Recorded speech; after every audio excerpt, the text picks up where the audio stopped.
지난주에 이어서 이번 주는 성탄 메시지 두 번째 시간입니다. 다음 주까지 우리가 성탄 말씀으로 은혜를 나누게 됩니다. 우리가 읽은 이 본문 마태복음 1장 18절에서 25절 말씀은 참으로 중요한 메시지를 담고 있습니다. 성탄 이야기의 핵심적인 본문이라고도 할 수가 있습니다. 예수님의 이름이 임마누엘이라는 것입니다. 임마누엘. 임마누엘은 오늘 우리가 읽은 말씀에도 나와 있듯이 하나님이 우리와 함께 하시다, 그런 뜻입니다.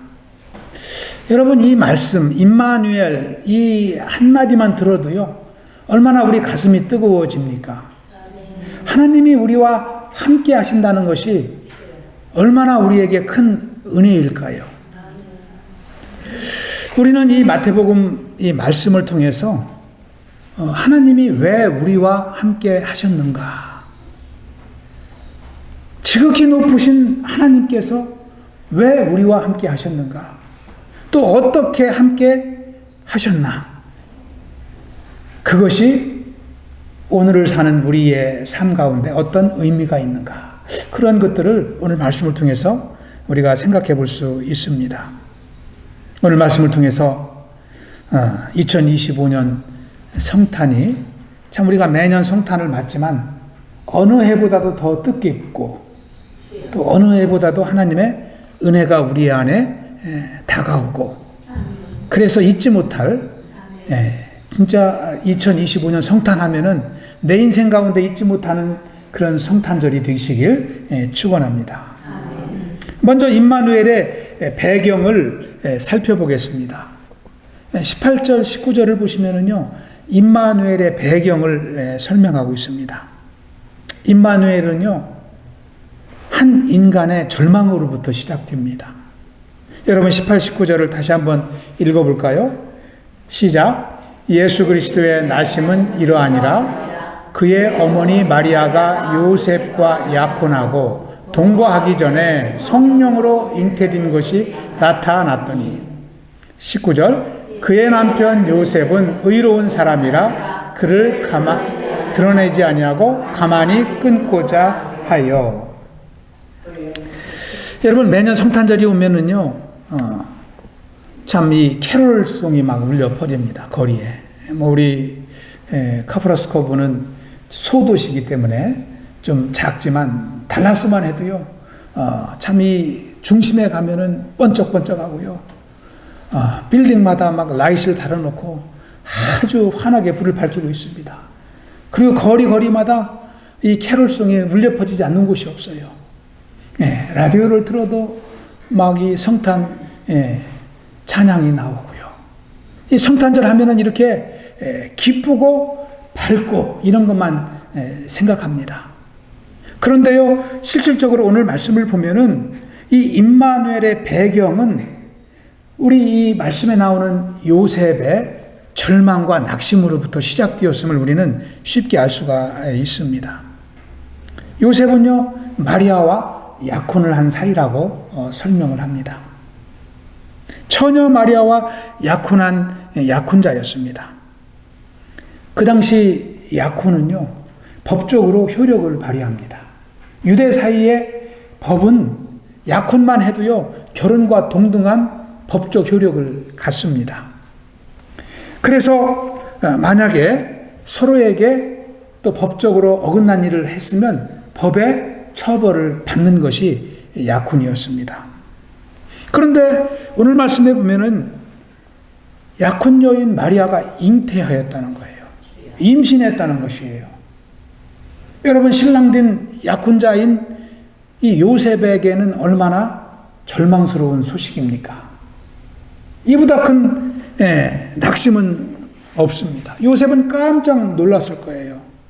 처녀인 줄 알았던 약혼녀가 임신을 하고 나에게 약혼을 하러 온 거예요.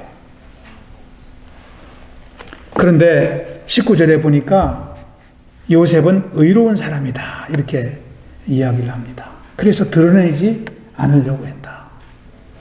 그 당시 율법을 따르면 이 마리아는 당장 고발당해야 돼요. 요셉을 속이고 약혼을 했기 때문에 고발당해야 돼요. 그렇게 되면 마리아는 그 마을에서 추방당합니다. 마을에서 추방당하고요. 율법으로 하면은 돌 맞아서 죽게 돼요. 돌에 맞아서 죽음을 면하지 않을 수 없습니다. 그런데 요셉은 의로운 사람이라는 거예요. 의롭다는 것은요, 하나님의 율법을 지킨다는 것도 되지만 하나님의 긍휼의 마음을 가졌다는 것입니다. 그래서 율법만 따르지 아니하고 하나님의 긍휼함을 덧입고 그 사랑으로 마리아를 대했다는 것입니다. 그의 마음에는 절망으로 가득했지만 그는 그래도 마리아를 보호하기 위해서 소문내지 않고 가만히 그냥 끊으려고 한 거예요. 그냥 나만 이 마리아와 약혼한 것을 파기하면 되지, 내가 마리아를 법적으로 처벌할 필요가 있겠느냐, 그렇게 생각한 거예요. 그래서 조용히 19절에 보면은 드러내지 아니하고 가만히 그냥 약혼만 파기하려고 했던 것입니다. 여러분, 요셉의 마음이 얼마나 낙심되었을까요? 우리의 인생 가운데에도 이런 일들이 있습니다. 갑자기 닥쳐오는 일들이요, 우리를 절망으로 몰아넣을 때가 있어요. 두려움으로 몰아넣을 때가 있습니다. 예측 불가능한 사고를 당할 수도 있고요, 건강에 갑자기 위험한 요소를 발견할 수도 있습니다. 우리의 삶 가운데 관계가 깨져서 삶의 어려움을 느낄 수도 있습니다. 이러한 가운데 우리는 인생길에 두려움을 느끼고 절망하게 되는 것입니다. 한 젊은 부부가 있었습니다. 이 부부는요, 결혼하고 아기를 위해서 기도를 합니다. 근데 몇 년을 살아도 아기 소식이 없어요. 낙심이 서서히 찾아오기 시작할 때에 병원에 가서 검사를 했더니 아내에게 임신이 되었다는 소식을 듣게 됩니다. 얼마나 기뻤을까요? 뛸 듯이 기뻤습니다. 그렇게 조심해서 살아가면서 병원에 가서 정기적인 검사를 받습니다. 그런데 하루는 병원에 가서 검사를 받는데 의사가 조용히 불러서 이야기를 합니다. 태아에게 문제가 있다는 것입니다.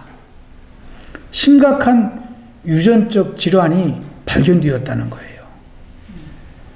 그래서 이 태아를 출산한다 하더라도 살지 아니면 생명을 유지할지 아니면 생명이 끊어질지 의사도 장담하지 못하겠다는 거예요.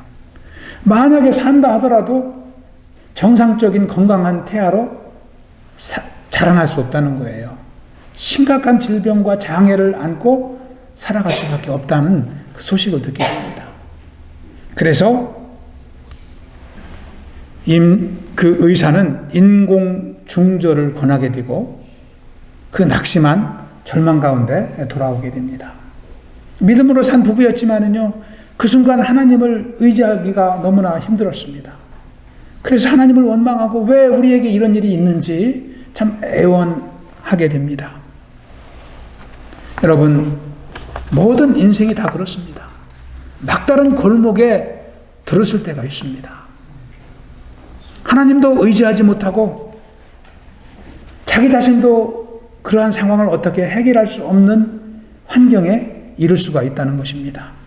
요셉이 그러한 상황이었을 거예요.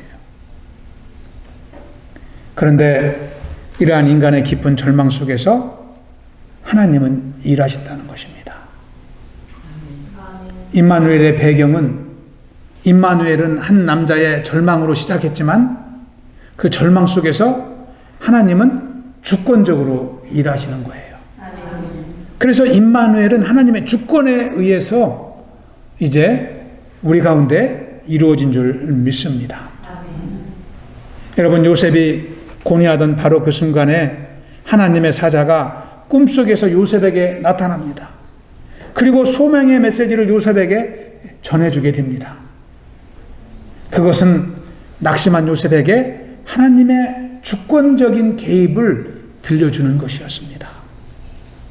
여러분, 20절, 21절을 또 이어서 한번 읽어보겠습니다. 20절, 21절 시작. 이 일을 생각할 때에 주의 사자가 현몽하여 이르되 다윗의 자손 요셉아 네 아내 마리아 데려오기를 무서워하지 말라. 그에게 잉태된 자는 성령으로 된 것이라. 아들을 낳으리니 이름을 예수라 하라.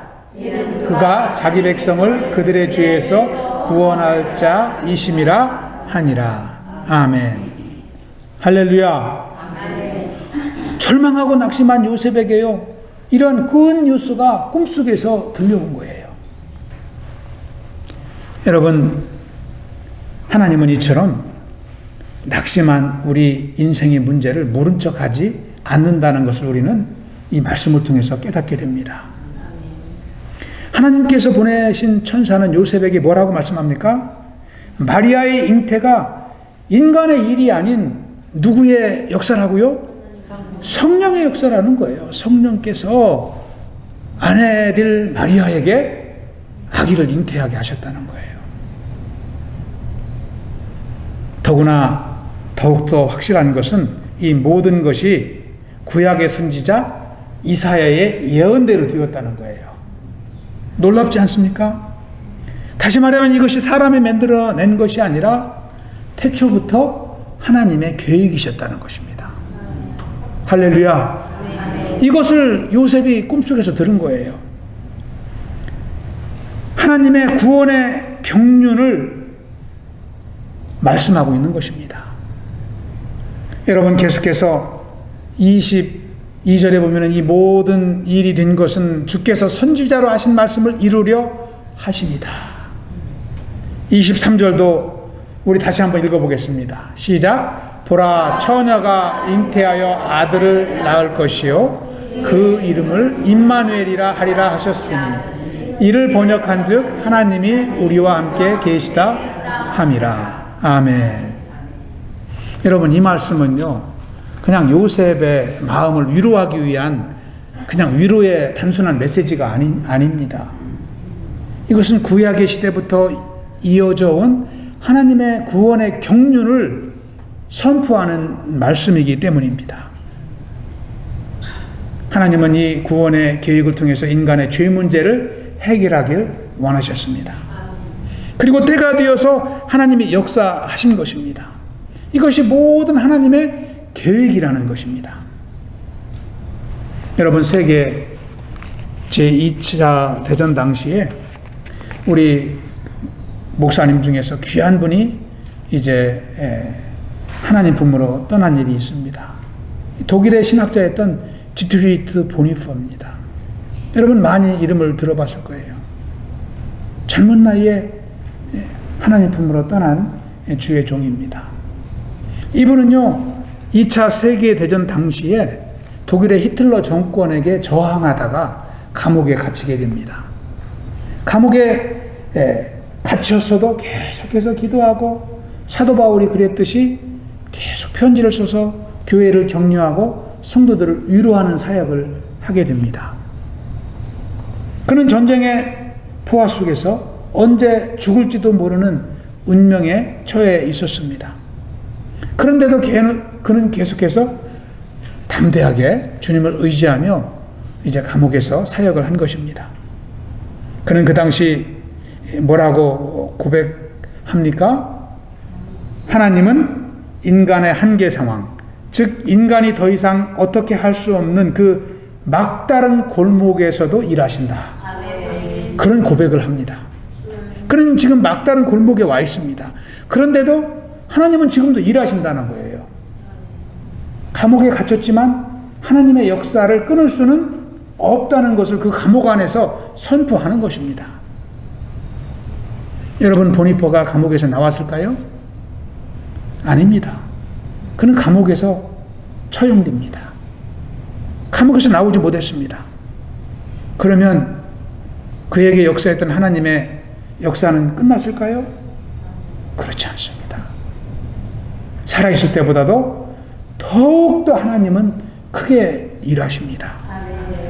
그가 감옥에서 썼던 편지들이 다 번역이 되어서 책으로 나오고요. 그것을 통해서 이 땅에 제자들이 세워지기 시작합니다. 여러분, 그래서요, 제자도 책이 수없이 많지만 보니포의 제자도의 책을 빼놓지 않고 제자도를 말할 수가 없는 거예요. 그 정도로 보니포의 그 감옥에서 있었던 그 기간 동안 하나님이 함께 하셨고, 그가 하나님 품으로 떠난 후에도 하나님은 그를 통해서 크게 역사하십니다. 오늘날까지도 많은 신자들이 보니포의 신앙 고백을 통해서 변화를 받게 되고 신앙이 성장하는 귀한 역사가 이어지고 있는 것입니다. 시대를 넘어서, 나라를 넘어서 이 보니포를 하나님이 크게 사용하신 것입니다. 하나님은 그를 감옥에서 건져내지 않으셨지만 그의 삶을 헛되게 하지 않으셨습니다. 이것이 바로 하나님의 역사인 것입니다.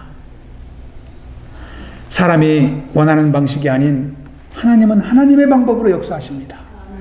그래서 우리와 생각이 다를 수 있습니다.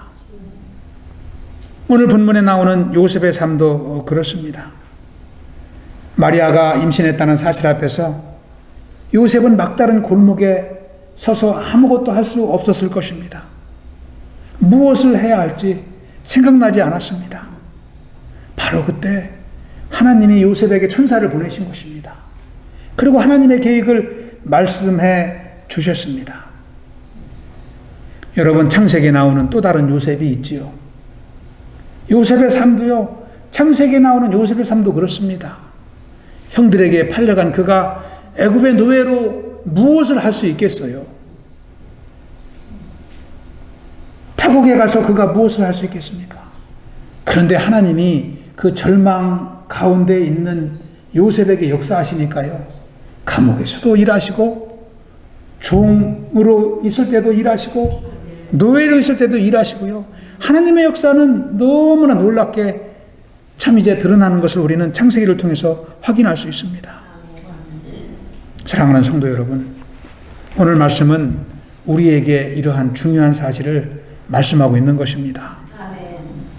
인간의 한계 속에서도 하나님은 일하신다는 것입니다.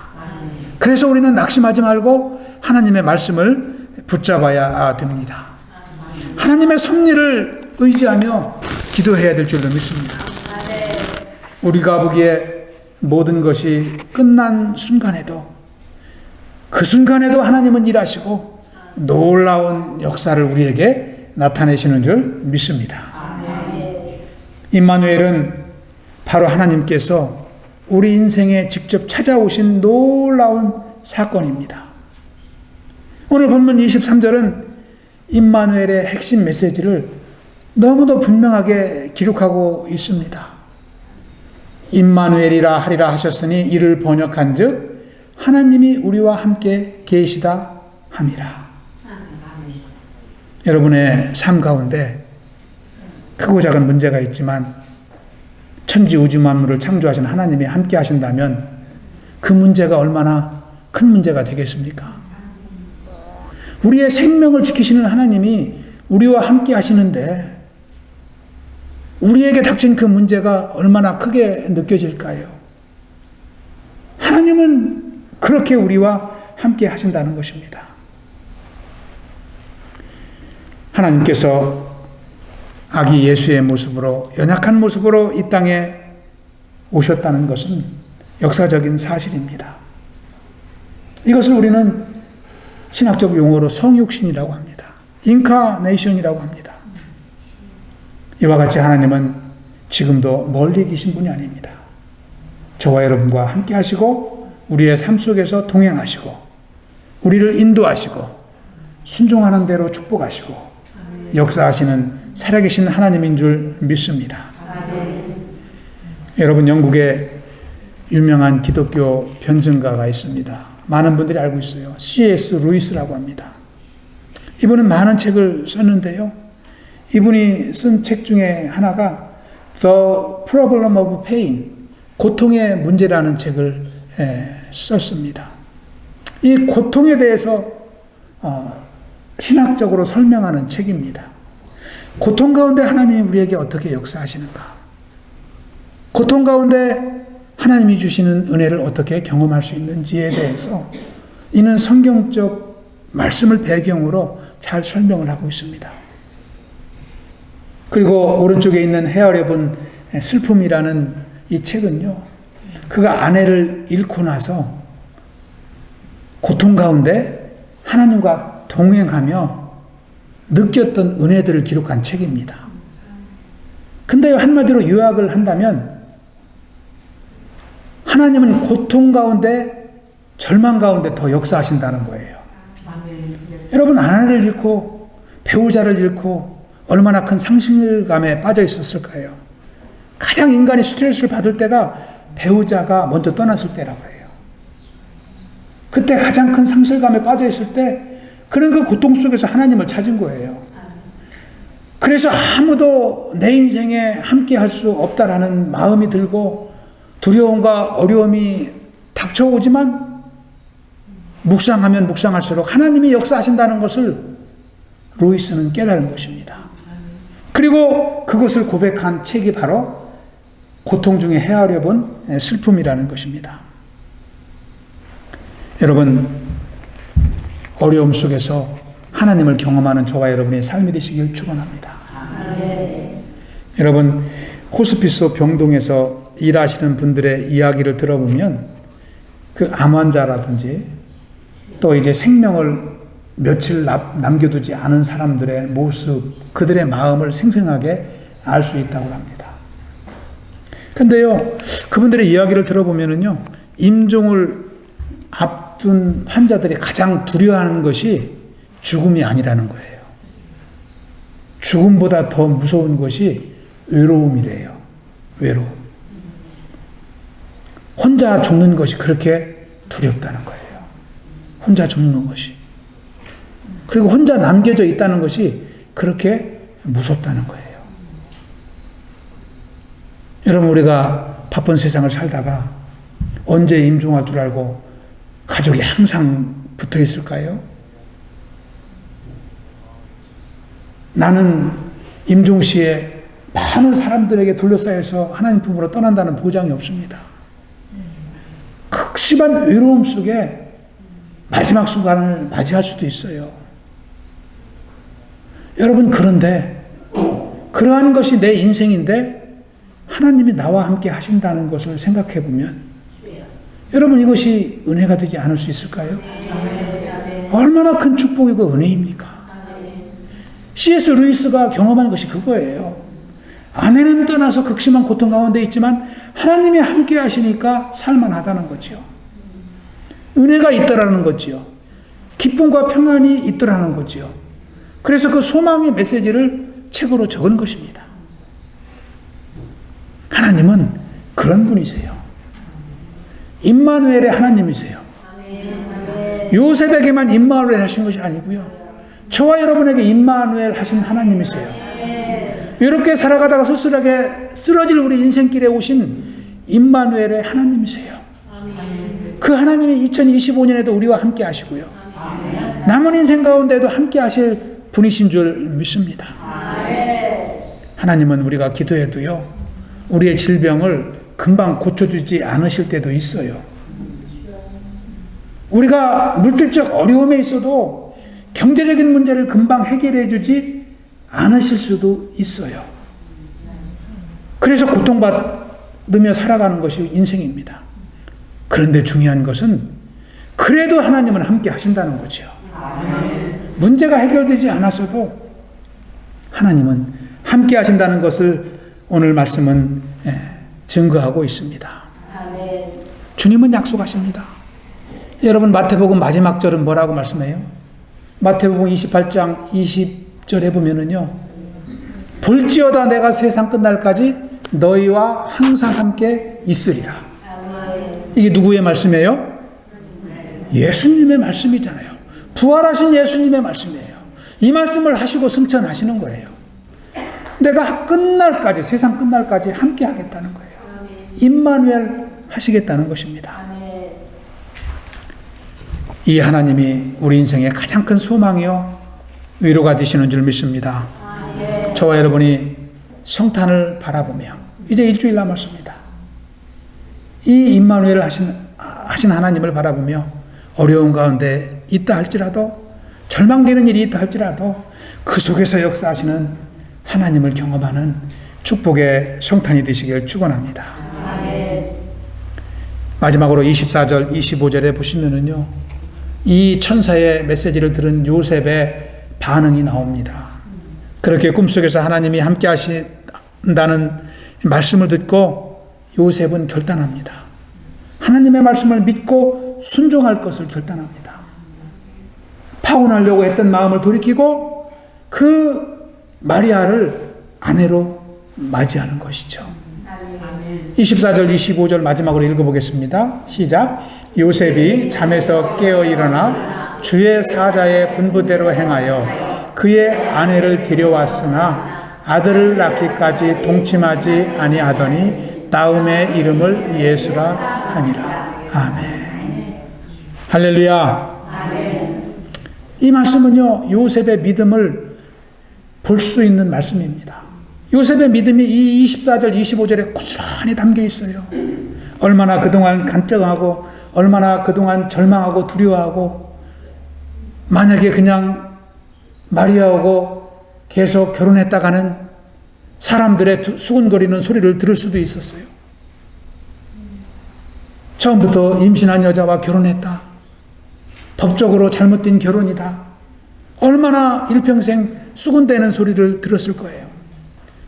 그런데 하나님의 말씀을 듣고 순종하니까 하나님이 인도하신다는 것을 확신하게 되고, 또 하나님의 말씀에 순종하며 하나님의 뜻을 따라가는 요셉의 삶을 우리는 보게 되는 것입니다. 요셉의 순종은 인간적으로 생각하면 쉬운 일이 아닙니다. 아까도 말씀드렸듯이 많은 오해를 불러일으킬 수 있었기 때문입니다. 그런데 요셉은 어떤 말씀을 붙잡았어요? 사람들의 소식을 듣지 않았습니다. 사람들의 생각을 따라가지 않았습니다. 그 어려운 순간에 오직 하나님만을 따라간 것입니다. 만일 요셉이 이 순간에 하나님의 말씀을 듣지 않고 순종하지 않았다면 어떤 일이 벌어졌을까요? 가장 먼저 마리아는 돌에 맞아 죽었을 거예요. 마리아는 율법적으로 처벌을 받았을 것입니다. 그리고 마리아 뱃속에 있던 예수님은 어떻게 되었을까요? 태어난다 하더라도요, 다윗의 후손으로 오신 예수님으로 인정받지 못해요. 미혼모가 난 사상에 불과한 것입니다. 그러나 요셉의 순종으로 인해서 예수님은 구약의 예언대로 베들레헴에서 태어나시고 다윗의 후손으로 구약의 말씀, 예언의 말씀을 이루시게 되는 것입니다.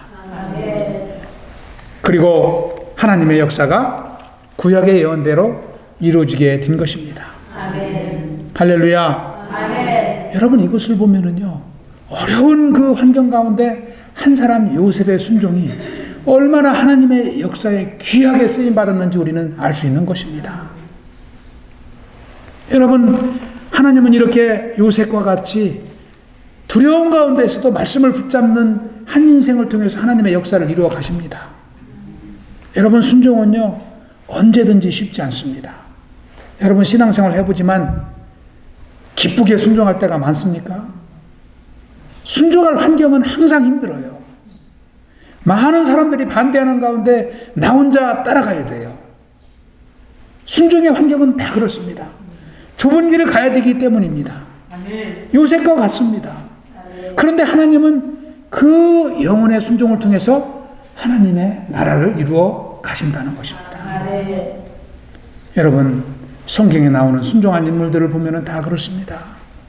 여러분, 구약의 선지자들이 하나님의 말씀을 붙잡고 이스라엘 백성들에게 말씀을 선포하는데 쉬웠던 환경이 한 번이라도 있습니까? 다 어려운 환경, 말씀을 안 듣고 다 불순종하고 자기들의 뜻을 따라가는 환경 가운데 말씀을 선포하는 거예요. 창세기 12장에 나오는 아브라함이 갈대아 우르에서 하나님의 음성을 듣고 가나안으로 오기까지 사람들의 소리를 들었으면 가나안에 올 수 있었을까요? 불가능합니다. 불가능해요. 그래서 순종을 하기 위해서는요, 귀를 막고 말씀만을 바라봐야 돼요. 아브라함은 그렇게 순종해서 믿음의 조상으로 수용을 받았습니다. 이스라엘의 지도자 모세도 그렇습니다. 모세도 하나님께 순종해서 지팡이를 들라 할 때 지팡이를 들었더니 홍해가 정말로 갈라지는 역사를 하나님은 이루신 것입니다. 모세 후계자 여호수아도 마찬가지예요. 여호수아가 이스라엘 백성들과 함께 요단강을 건너서 가나안을 정복할 때 큰 성 여리고가 어떻게 무너집니까? 창과 칼로 싸우지 않았습니다. 하나님의 말씀대로요, 정말 미련하게 성을 돌았어요. 성을 아무 소리도 안 하고 돌았어요. 그리고 마지막에 소리를 지르라고 해서 소리를 질렀더니 거짓말같이 그 성이 무너져 내린 것입니다. 여러분, 순종은 우리에게 희생을 요구하지만 하나님은 순종하는 자를 통해서 일하십니다. 그 일에는 꼭 생명의 역사가 이루어지는 것입니다. 오늘 본문의 요셉 역시 순종함으로 성탄의 역사를 완성하는 도구로 쓰임받은 것입니다. 할렐루야. 그래서 우리가 성탄절에 이 요셉의 순종을 기억하지 않을 수가 없어요. 임마누엘의 역사를 이 순종을 통해서 이루셨기 때문입니다. 그러나 순종은 대단한 것은 아닙니다. 큰 것도 아닙니다. 순종은 작은 일부터 시작됩니다. 내 발걸음을 하나님 편으로 한 걸음 옮겨 놓는 것부터 시작하는 거예요. 갈등하면 순종할 수 없습니다. 결단해야 됩니다. 순간순간 내 뜻을 고집하지 아니하고 하나님 뜻을 기억할 때 우리는 하나님께 다가갈 수 있는 것입니다. 우리는 작은 순종을 통해서 하나님의 말씀을 붙잡지만 하나님은 우리의 작은 순종을 통해서 큰 역사를 이루시는 것입니다. 아멘. 할렐루야. 아멘. 교회 역사 가운데도요, 하나님은 순종의 역사를 통해서 교회를 세워가십니다. 이사야서를 보면은요, 이사야서가 그렇습니다. 남은 자 한 사람을 통해서 이사야서 1장에서 66장까지 하나님의 역사가 이루어져 가는 거예요.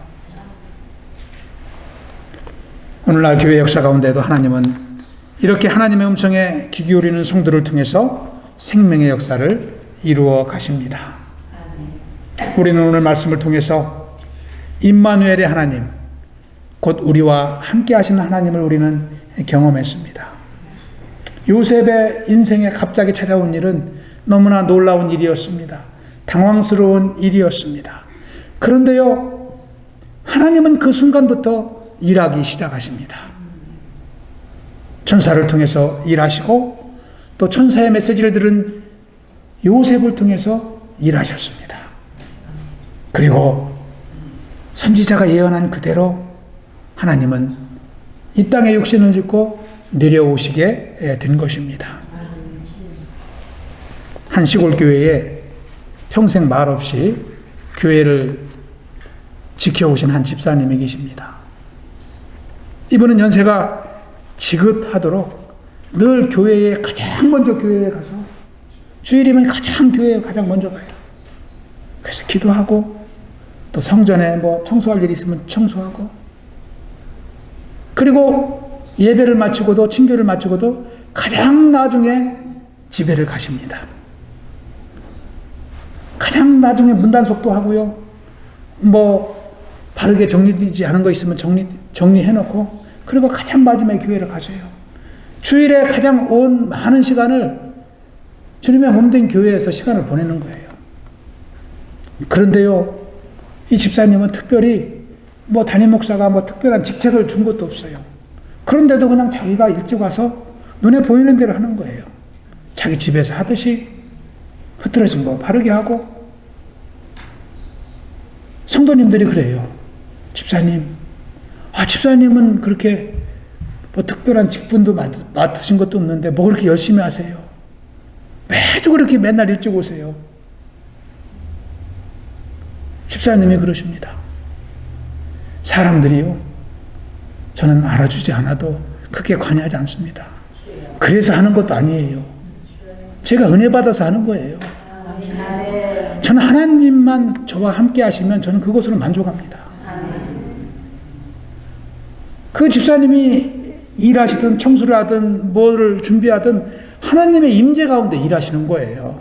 그 심령에는 하나님을 묵상하고 하나님의 말씀을 기억하고요. 기도하면서 이렇게 하는 것이 너무나 은혜로운 거예요. 여러분, 이게 임마누엘 신앙입니다. 임마누엘 신앙은요, 하나님의 임재 속에서 살아가는 거예요. 내 안에 하나님이 살아계시다는 고백 가운데 살아가는 것이 임마누엘의 신앙인 줄 믿습니다. 여러분이 늘 말씀과 기도의 삶을 사시지만 또 하나님의 임재 속에 사시지만 5월 성탄 이제 일주일 남았습니다. 이번 한 주 더욱더 하나님의 임재를 경험하며 내 안에 계신 하나님이 나에게 무슨 말씀을 하시는지 귀 기울이고 살아가신다면 어느 해 성탄보다도 2025년 성탄이 여러분의 인생 가운데 귀한 성탄으로 기억될 줄로 믿습니다. 가정 가운데에도 임마누엘 하나님이 함께 하시고 여러분의 일터에서도 임마누엘 하나님이 함께 하시고 또 저와 여러분의 교회 사역 가운데에도 임마누엘 하나님이 함께 하시길 축원합니다. 할렐루야. 우리 한번 해보겠습니다. 하나님이 함께 하십니다. 하나님이 함께 하십니다. 아멘. 기도하겠습니다.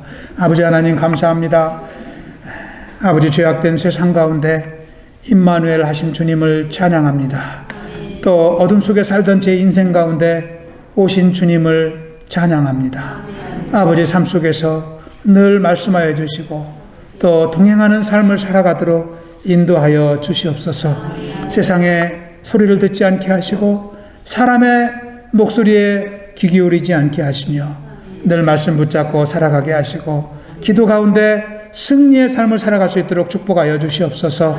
그리하여 임마누엘 하신 하나님의 참 이제 은혜와 참 이제 평강을 누리며 소망 가운데 승리의 삶을 살아갈 수 있도록 인도하여 주시옵소서. 2025년 성탄을 맞으며 가정과 교회 가운데 임마누엘 하신 하나님의 은혜로 충만케 하여 주시옵소서.